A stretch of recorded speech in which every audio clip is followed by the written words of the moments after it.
Dans la campagne plate entre Varsovie et Łódź, quelque chose d'extraordinaire est en train d'être planifié. Un projet d'une telle ampleur, si délibérément situé, qu'il pourrait fondamentalement changer la façon dont les personnes et les marchandises se déplacent à travers tout un continent.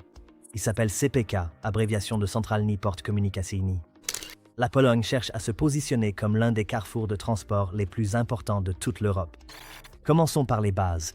L'actuel principal aéroport international de la Pologne est l'aéroport Chopin de Varsovie. Il accueille environ 18 à 19 millions de passagers par an. Pour un pays de 38 millions d'habitants, l'une des économies à la croissance la plus rapide d'Europe, cela ne suffira pas. Le gouvernement polonais a donc pris une décision. Au lieu de simplement agrandir un vieil aéroport en périphérie d'une ville surpeuplée, ils ont décidé de construire quelque chose de nouveau, quelque chose d'audacieux, quelque chose qui pourrait servir non seulement la Pologne, mais toute la région.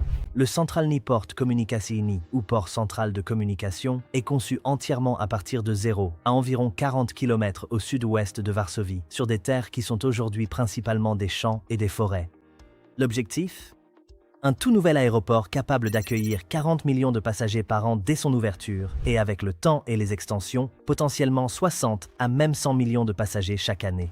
Pour mettre ce chiffre en perspective, l'aéroport de Londres, Heathrow, accueille actuellement environ 80 millions de passagers par an.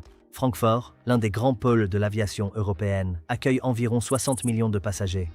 La Pologne ne construit pas un aéroport régional. La Pologne construit un aéroport continental. L'histoire devient plus intéressante ici. Ce projet va au-delà de l'aviation.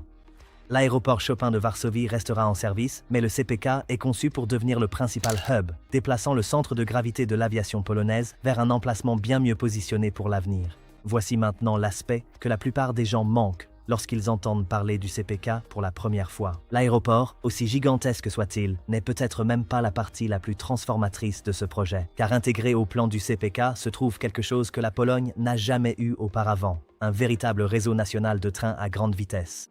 Pensez à ce à quoi ressemble le voyage en train en Pologne aujourd'hui. Il existe, il fonctionne, mais il est lent, fragmenté, le résultat de décennies de sous-investissement remontant à l'ère communiste et même avant. Le CPK change cela. Le plan prévoit des dizaines de nouvelles liaisons ferroviaires rayonnant à partir du hub, comme les rayons d'une roue.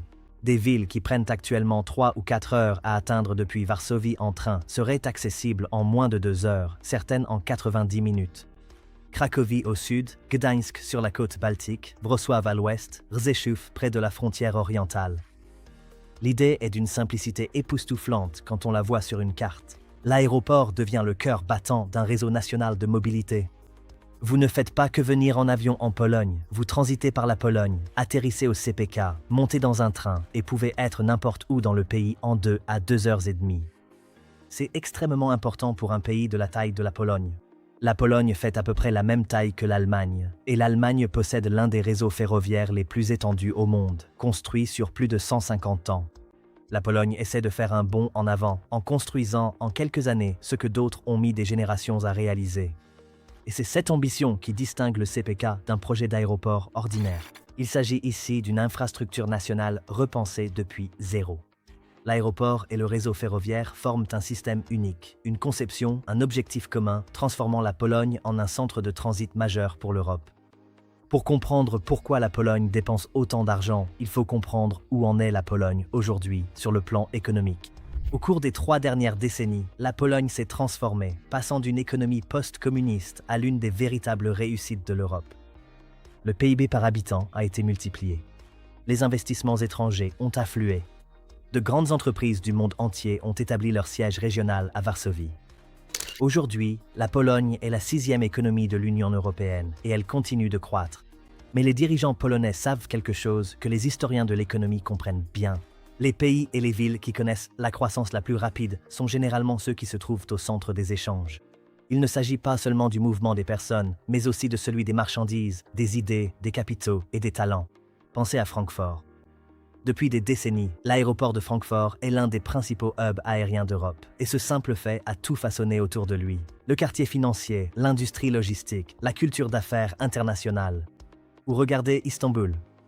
La Turquie a construit l'un des plus grands aéroports de la planète, l'aéroport d'Istanbul, avec l'objectif explicite de faire d'Istanbul un carrefour aérien mondial entre l'Europe, l'Asie, l'Afrique et le Moyen-Orient.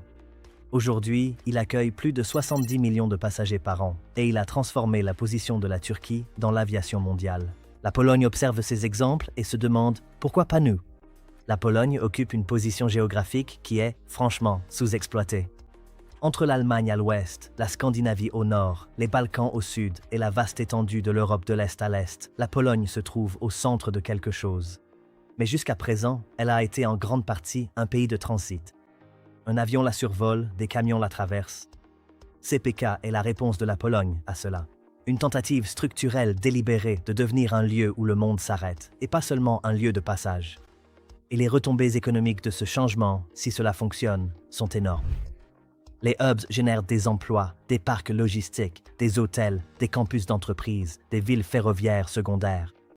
Des écosystèmes entiers de commerce se développent autour des grands nœuds de transport. La Pologne parie 9 milliards qu'elle peut construire l'un de ces nœuds ici et maintenant. Il y a une raison pour laquelle les anciennes routes commerciales d'Europe traversèrent les plaines polonaises. La géographie ici est presque exceptionnellement adaptée au mouvement. Pas de chaînes de montagnes, pas de rivières infranchissables, juste des terres ouvertes et plates reliant l'Est à l'Ouest, le Nord au Sud. Aujourd'hui, cette même géographie fait de la Pologne l'un des emplacements les plus stratégiques pour les corridors logistiques modernes. La mer Baltique se trouve au nord. Les principaux ports baltes, Gdańsk, Gdynia, Szczecin, traitent d'énormes volumes de marchandises et ce volume augmente à mesure que les schémas d'expédition évoluent. À l'ouest, l'Allemagne, la plus grande économie d'Europe et un géant industriel. À l'est, une vaste région qui reste encore largement sous-connectée au réseau d'infrastructures d'Europe occidentale. Et la Pologne se trouve en plein milieu de tout cela. Les analystes de l'aviation estiment que le CPK sera situé à moins de 2 heures de vol de plus de 500 millions de personnes, une immense zone de chalandise pour un aéroport encore en construction. Mais la véritable histoire va au-delà des passagers. Il s'agit de logistique. Les chaînes d'approvisionnement modernes dépendent autant des aéroports que des ports maritimes. Les composants électroniques, les produits pharmaceutiques, les denrées périssables, les pièces de fabrication de grande valeur, tout cela transite par avion. Un aéroport de correspondance majeur au centre de la Pologne offrirait aux fabricants et aux entreprises de logistique de toute l'Europe centrale et orientale, ce qui leur manque actuellement, une porte d'entrée de fret aérien de classe mondiale, proche de chez eux. Actuellement, beaucoup de ces expéditions passent par Francfort, Amsterdam ou Vienne. Les concepteurs de CPK parient que la proximité et la capacité peuvent rediriger une partie de ces flux. Et lorsque l'on combine le fret aérien avec le réseau ferroviaire prévu, offrant des liaisons terrestres rapides et fiables vers les centres industriels de la Pologne, la logique stratégique devient encore plus évidente. CPK n'est pas seulement un aéroport, c'est un nœud, un point de jonction, le type d'infrastructure qui, une fois construite, redessine la carte du fonctionnement d'une région. Prenons un peu de recul, car CPK s'inscrit dans un schéma bien plus vaste. Partout en Europe, les gouvernements repensent leurs infrastructures. Les anciens réseaux construits au XXe siècle pour répondre aux besoins du XXe siècle commencent à montrer leur âge. Et les pays qui investissent aujourd'hui dans des systèmes de transport de nouvelle génération sont ceux qui définiront la manière dont l'Europe se déplacera dans les décennies à venir. On le voit en France, où le réseau ferroviaire à grande vitesse s'est progressivement étendu. En Espagne, qui a discrètement construit l'un des réseaux ferroviaires à grande vitesse les plus étendus au monde. Aux Pays-Bas, où l'aéroport de Schiphol fonctionne depuis longtemps comme un modèle d'intégration entre l'aviation et les transports terrestres.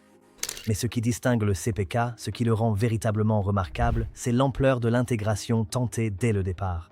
La plupart des grands hubs européens ont évolué au fil des décennies. Ils ont grandi, ils ont été agrandis, ils ont été assemblés à partir d'infrastructures existantes. Le CPK est conçu comme un système. Aéroports et chemins de fer sont conçus ensemble, construits ensemble, optimisés pour le monde tel qu'il sera et non tel qu'il était. Cette approche intégrée, aéroport plus rail, logistique plus connectivité, réseau national plus hub international, représente la direction que prend la réflexion sur les infrastructures à l'échelle mondiale. Et la Pologne tente de prendre la tête de cette conversation en Europe centrale et orientale. Que le projet soit entièrement réalisé comme prévu ou qu'il évolue au fil du temps, comme c'est le cas pour presque tous les méga-projets, l'ambition elle-même est en train de transformer la façon dont la Pologne pense sa place en Europe et la façon dont l'Europe perçoit la Pologne. Alors, revenons à notre point de départ. Au cœur de la campagne polonaise, un projet est en train de prendre forme, un projet qui pourrait changer la carte des transports européens. À première vue, oui, cela ressemble à un aéroport, un très grand aéroport. Mais regardez de plus près. Suivez les lignes ferroviaires qui traversent le pays. Repérez les corridors commerciaux qui traversent cette région. Observez les milliards de dollars investis dans les infrastructures logistiques prévues autour de ce projet. Et ce que vous voyez, c'est quelque chose de plus ambitieux. La Pologne construit un hub, un véritable carrefour de transport du XXIe siècle, conçu pour attirer les personnes, les marchandises et les capitaux vers le centre de l'Europe. Savoir si cela réussira à cette échelle reste une question ouverte. Les méga-projets de cette ambition le sont toujours. Dites-nous ce que vous en pensez dans les commentaires. Parce que voici la question à laquelle personne n'est vraiment prêt à répondre pour l'instant. Si le CPK fonctionne, si la Pologne devient réellement l'un des grands carrefours de transport de l'Europe, qu'est-ce que cela signifie pour les pays et les villes qui occupent actuellement ce rôle? Maintenant, si vous voulez voir comment la Pologne transforme déjà les déplacements à travers le pays, regardez la suite. Le nouveau train à grande vitesse de la Pologne vers les montagnes est arrivé.